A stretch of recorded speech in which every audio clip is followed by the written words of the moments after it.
talks about starting a new journey as a college student in a new environment with new people.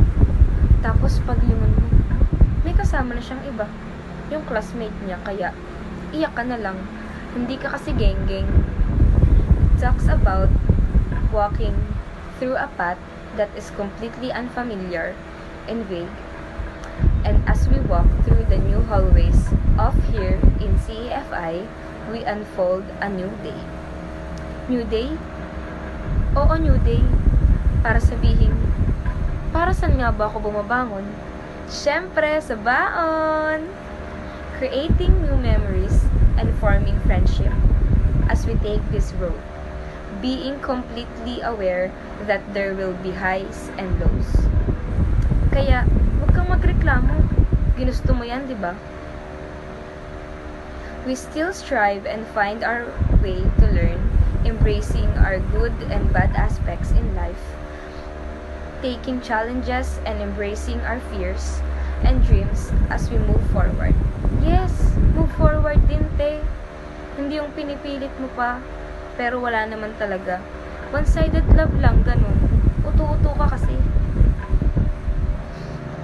Took a deep breath and walked through the doors.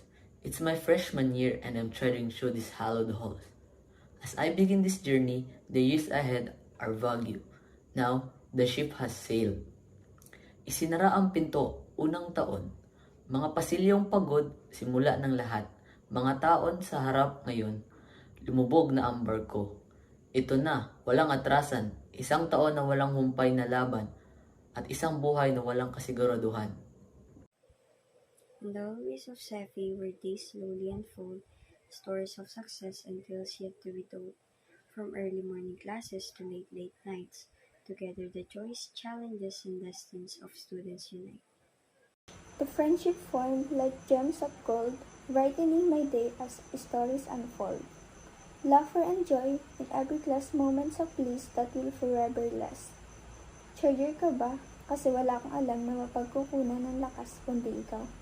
Ang mga proyekto ay isang pasanin at ang katapusan ng linggo ay maikli at napakasakit noon kahit na ang pagdalo ay maikli. Lumipas ang oras, ang mga walang hanggan ay tumatakbo. Ngunit hindi ko makakalimutan ang sweet ng college life ko. Pero alam niyo ba, ang nakakadastak, yung isang taong pumapasok na late sa klase, parang ikaw nakakadistract ka sa relasyon namin. Bakit kasi late ka na dumating? So I embraced the good and I faced the bad, each experience shaping me, making me glad. With perseverance and strength I'll strive, to leave a mark in this life I thrive. Studying here is not always a breeze, but it molds me into a person I'll be. Ups and downs, feeling entwined. Through it all, I soar with a resilient mind.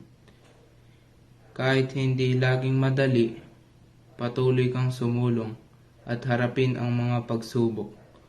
Ang bawat karanasan ay maghuhugis sa iyong pagkatao at magbibigay daan sa iyong katagumpayan.